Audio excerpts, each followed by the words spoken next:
you guys hear that okay? Oh, yes.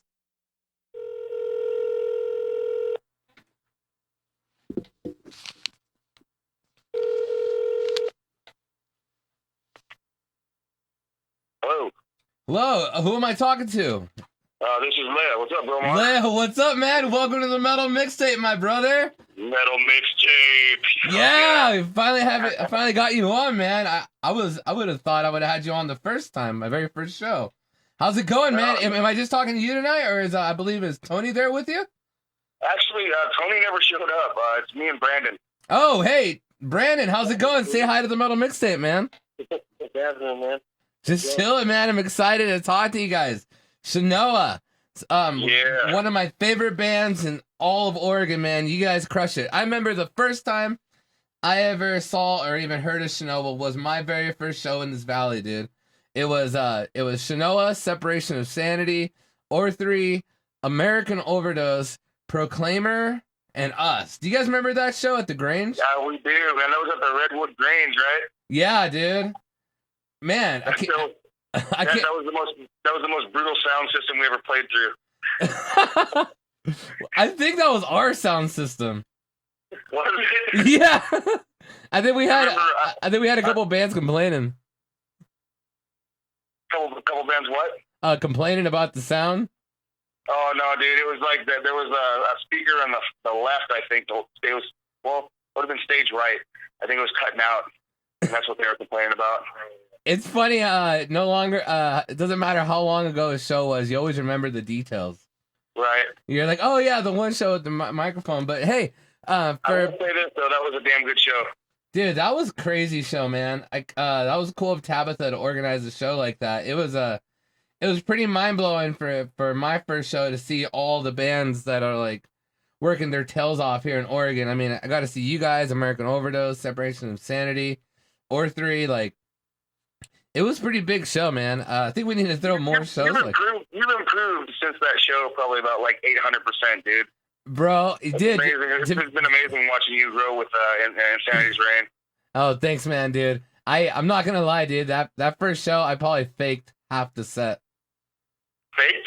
How did you fake it? Well, I had lyrics written down and everything, but there was a couple times where like I repeated a couple verses because I was literally like 6 weeks with the band, and like they were just like, all right, we have a show. So we had a 6-song set, and then I had maybe like four of the songs down, and 2 of them like they're like, "Hey, are you ready?" And I was like, "Oh, it's the most ready I'll ever be." Right. So they did that, but I'll tell you what, I don't do that anymore. Dude, I couldn't tell you. It was your first time, and I couldn't tell you faked it with us, bro. You're all good. Okay, no, it wasn't that I did good, and I mean my performance is real and everything. It just some of the lyrics I didn't know all the way yet. I think Shanoa had like 6 songs at that show, something like that, 6 or 7 songs or something like that. So for the people that don't know Shanoa, man, what type of music do you guys play? And how long have you guys been around? Because was that show like 2 years ago? Was that like one of your guys' first shows, or how long has this project been around? We had some shows before that. I think we're getting close to 3 years now. Isn't that right? 3 years? Yeah, we're going on 3 years. As far as the kind of music we play, I don't know. It's kind of like dad metal. It's like what your dad would listen to if he was in the garage working on a star. I don't know. I guess you could say it's hardcore. People seem to think they call it hardcore. I don't know if I totally agree with that. It's just a mixture of everything we like, I guess, and we're kind of all like dadly, so. Hey, I call it heavy metal, man. It's all heavy metal. Metal. Or what does Ozzy say? He calls it hard rock. He's like, I don't know why everybody call it hard metal like it's a piece of steel. It's hard rock. You know? Hard rock. Yeah, hard rock. He never got the whole metal thing. He still doesn't call it metal. It's just hard rock all the time. God, don't you wish you had his wife? Like Sharon? Yeah, how easy would your life be if Sharon was your wife? Think about that for a second. Oh, man, it'd be very organized. I'd have money in the bank. You have huge shows and festivals to play whenever you wanted. Oh yeah, I'd be kicking off Iron Maiden off my tours because because they wanted it to be called Maiden Fest because everybody at the Ozfest were wearing Maiden shirts. Maiden Fest. Do you remember that controversy? Say what? Do you remember that controversy? Why they kicked off Maiden? Because I don't know, somebody off Maiden went to Sharon and was like, "Hey, this might as well be called Maiden Fest. There's all these people here and they're all here to see Maiden." Sounds like something Gene Simmons would say. You know what I mean? Yeah. Like, we invented heavy metal. Fuck Iron Maiden. We don't want them here. Right. So how did Shanoa come to be? How did it start? Like, who had the idea of the band and how did it come together? How'd you guys find each other?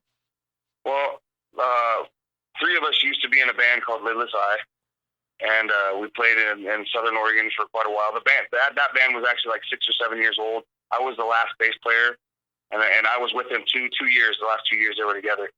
When they broke up, Matt, Tony, and myself got a spot to practice, and we just started trying out guitarists.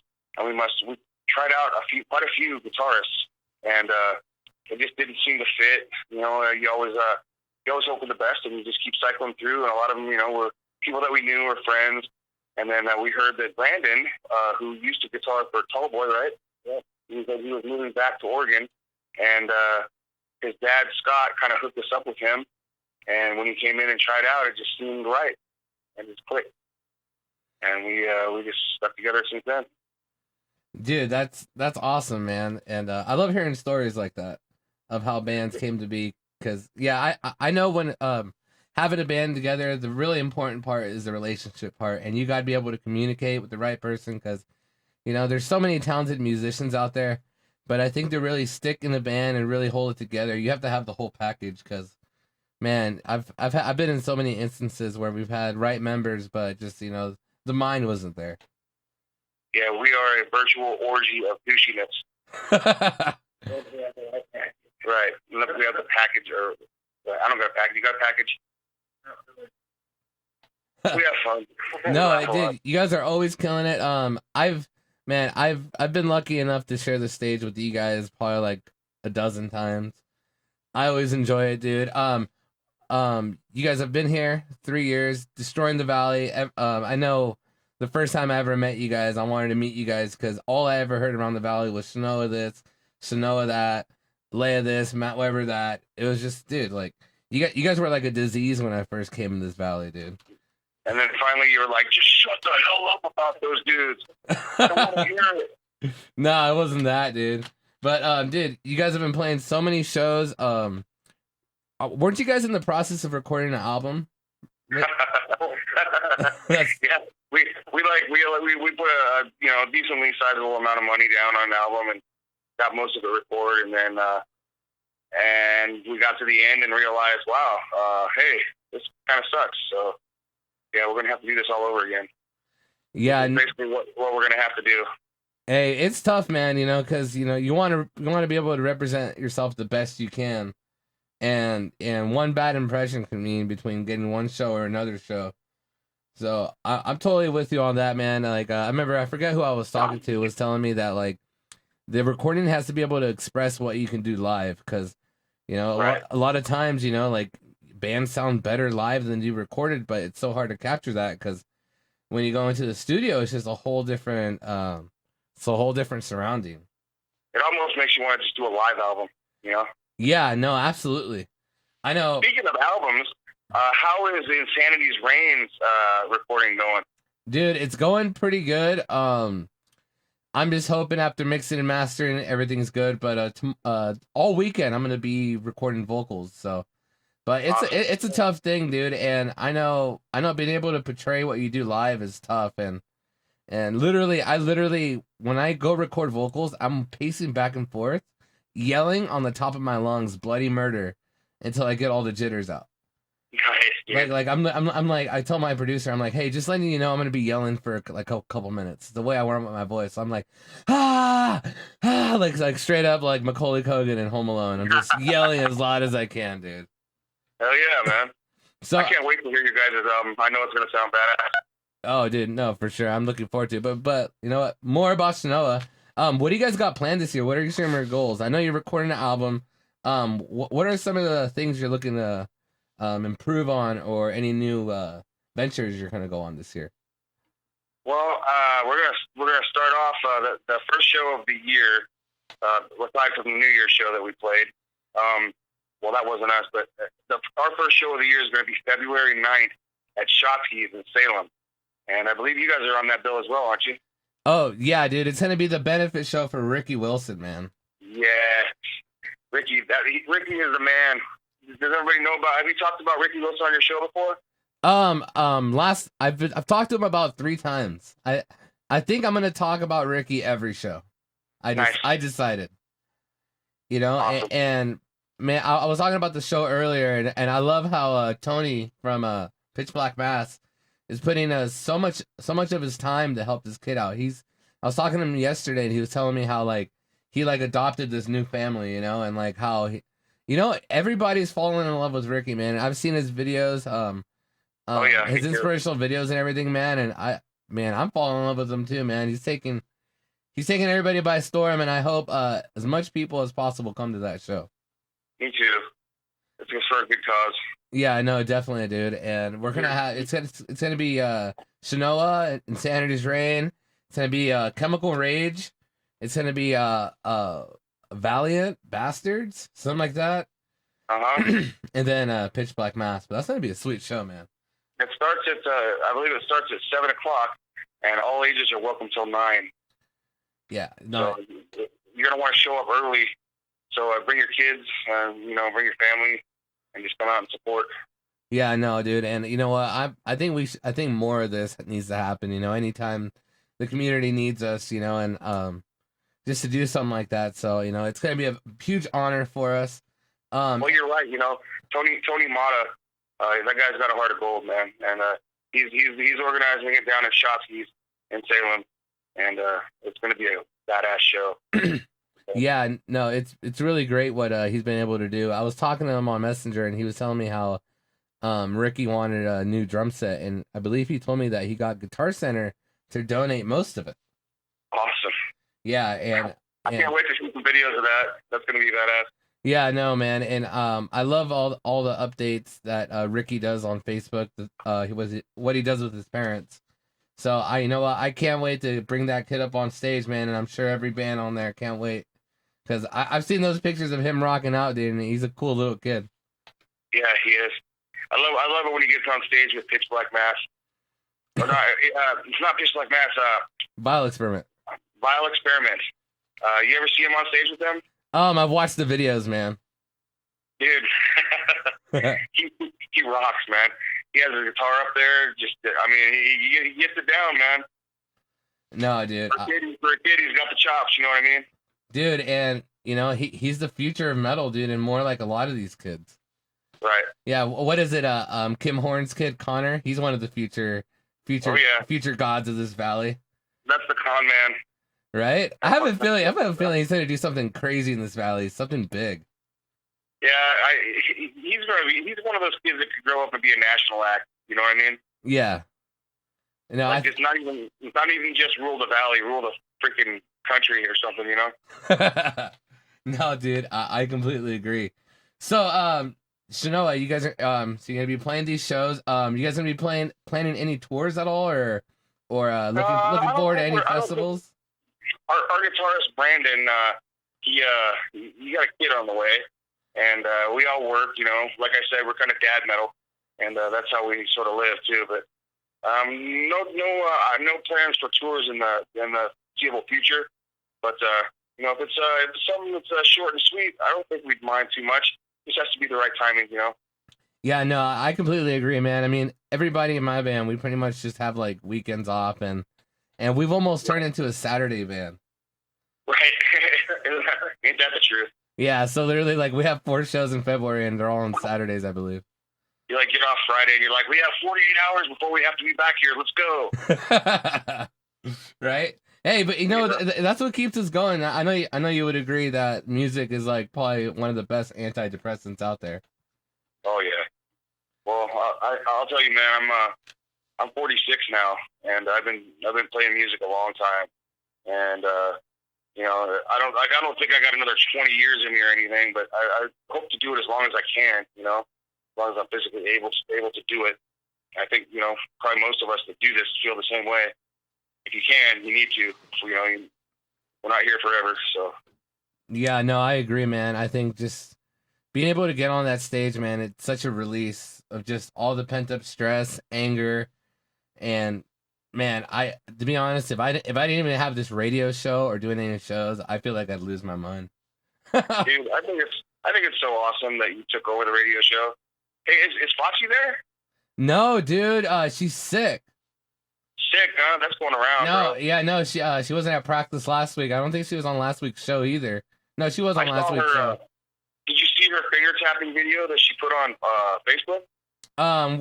Recently? Yeah, dude, it was today. I think it was today. Oh no, I haven't. She was killing it, man. Dude, she saw. I remember she. You sent her that technique, learned some bass lines, and she was killing it like immediately. Yeah, I don't think it had very much to do with me at all, bro. She's got a knack for it. Yeah, I think she has a knack for music in general. She's always killing it. She's always trying super hard. So, sure. So Shanoa, since it's just us, us three right now, we can get a little personal here. We can just pretty much talk about whatever we want. Yeah. So, all right. So I want to ask you, what's your biggest fail on stage? My biggest what? Your biggest fail, like equipment malfunction. You fell. You tripped. God, dude. If not, give me your top two moments, and then I want to ask Brandon his top two moments. So you want the top two moments or the biggest fail? Give me your top two. Okay. Biggest fail. That would be Everett, Washington, about 1997, 98, somewhere around there. I was playing with a band called Guts, and we were on stage in Everett, Washington, this place called Jimmy's Eve, and the drums stopped. I thought, well, damn. I turned around to see what had happened, and all I could see was 2 feet sticking up in the air. Oh, my God. My drummer had been on a drum riser and slipped off his stool backwards in between the stage and the drum riser, and his feet were sticking up, and that's all I could see. And I started laughing so hard, I couldn't finish playing what I was playing. I couldn't think of anything. It was basically the funniest looking, worst train wreck you've ever heard in your life. It was really literally about 60 seconds of just hell and a bunch of blank faces looking at me because I was laughing so hard and trying to finish my bass line that I couldn't really remember at the time. It was all bad, dude. It was pretty bad. All right, what's your second one? My second one? What's the runner up here? Oh man, I think it was when I was still drinking. When I was in my 20s, I used to really like to sauce it up on stage. I know a lot of musicians out there do some drinking and stuff, but have you ever puked on yourself in front of a crowd in the middle of the song? Have you ever done that? I've never done that. Well, let me tell you, son, I have, and it's not too swift because you're not going anywhere. You have to finish your set, and so you're gonna do it with puke all down the front of your face and in your hair and on your shoes and on the mic, and yeah, it's pretty sweet. Did you? You're gonna want to try that. Oh yeah. Did you end up killing it that night though? The rest of your show, or what? No, man, I was drunk. I didn't really kill very much. It was a learning experience. What I learned that night was don't drink on stage. Oh yeah. Yeah. All right, Brandon. Give me a big fail, man. I want to hear your voice. I want to hear that sexy voice of yours. Sexy. Okay.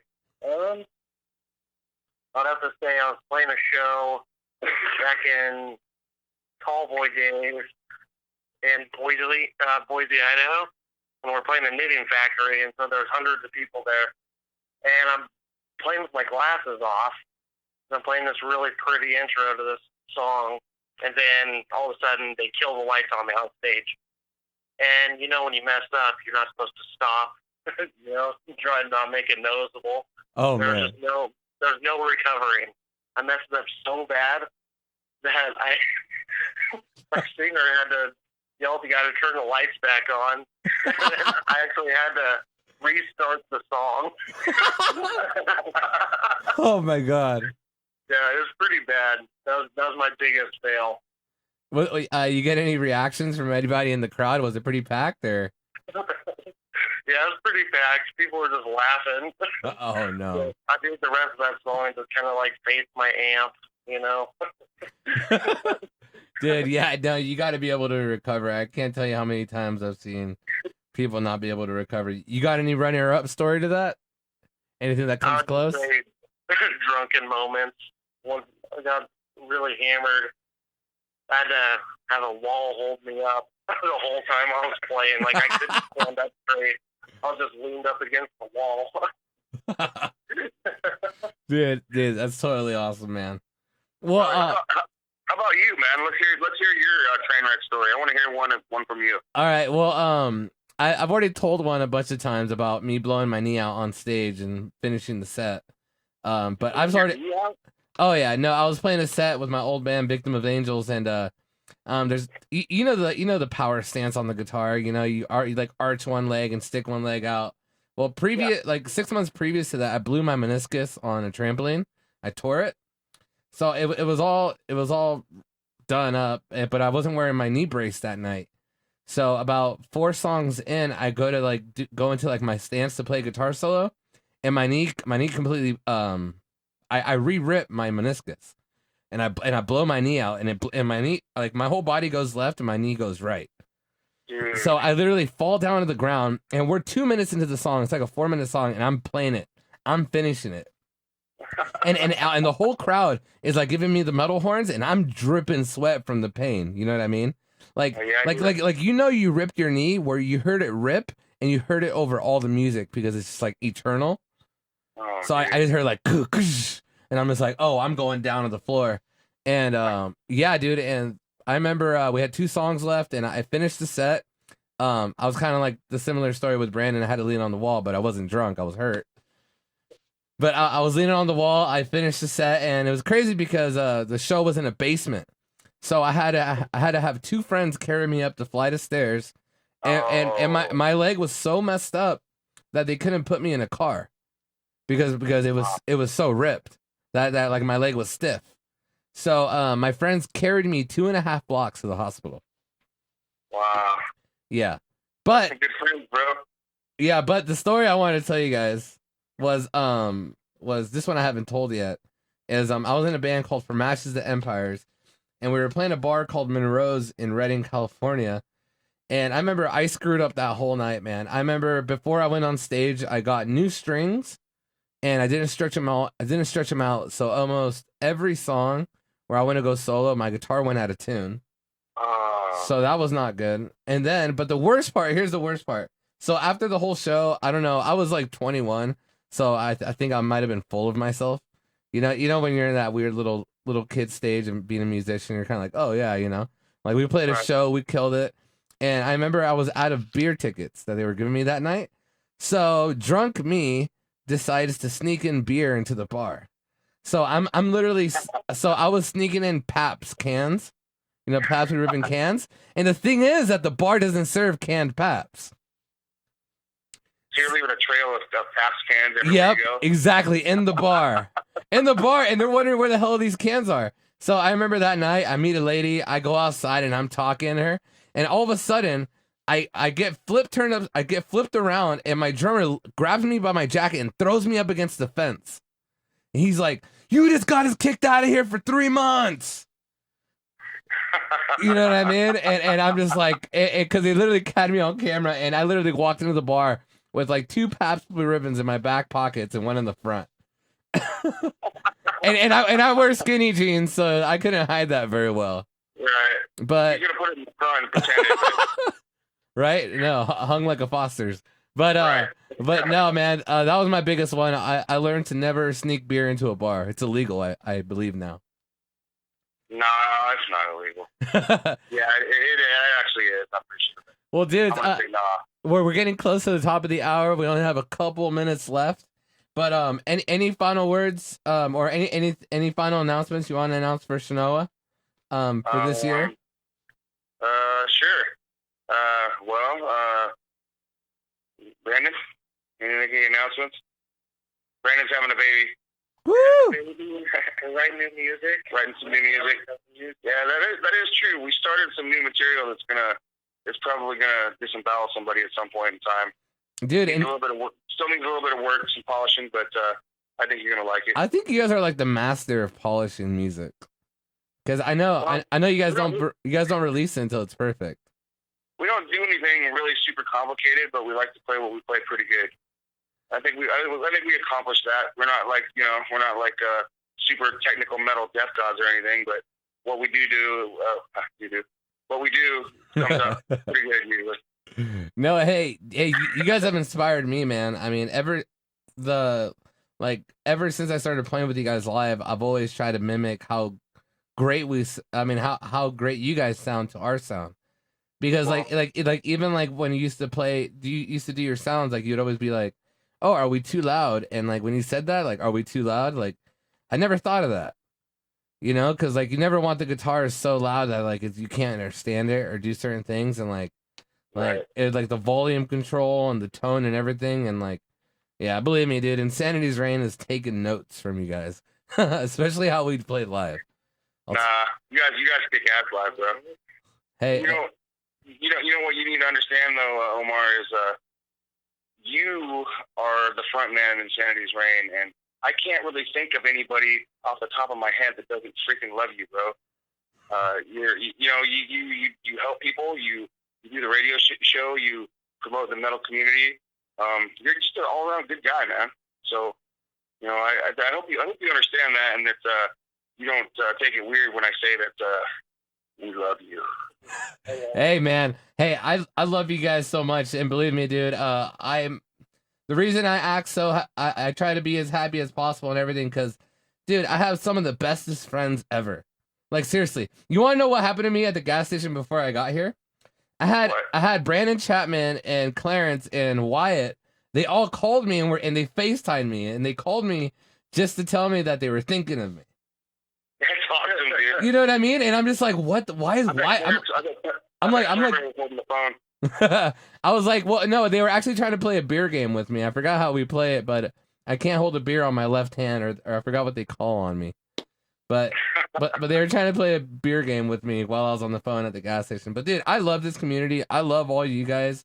Like all of you guys in Shanoa. You guys are like my older brothers. Jimbo. If it wasn't for Tabitha booking that first show, I would have never had any of this relationships, dude. Straight up. Right. So I, the only thing I believe in, man, is compassion, and and a lot of times, like dreams come true through compassion. And I think you're right, man.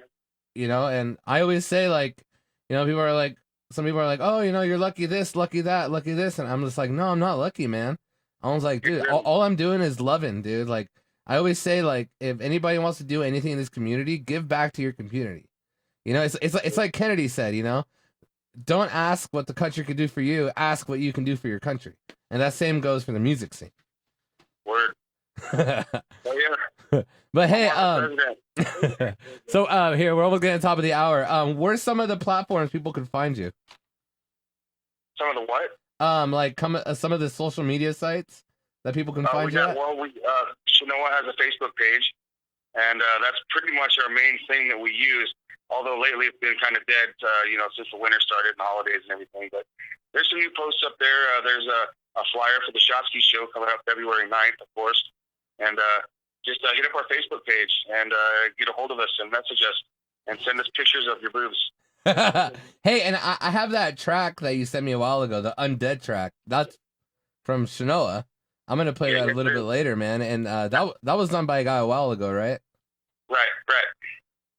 And it's totally fine that I play that, right? Because I've already played it a couple times. It totally is. You can play that and touch yourself. I will. Well, hey, guys, I love you guys so much. Thanks for being on the show. And you guys are more than welcome to be on the show anytime you want. Right on, brother. We love you too, man. Hey, I'll see you February 9th. For Ricky Wilson. February 9th at Shotsky's. Keep it sexy, dude. Good night, brothers. I love you guys.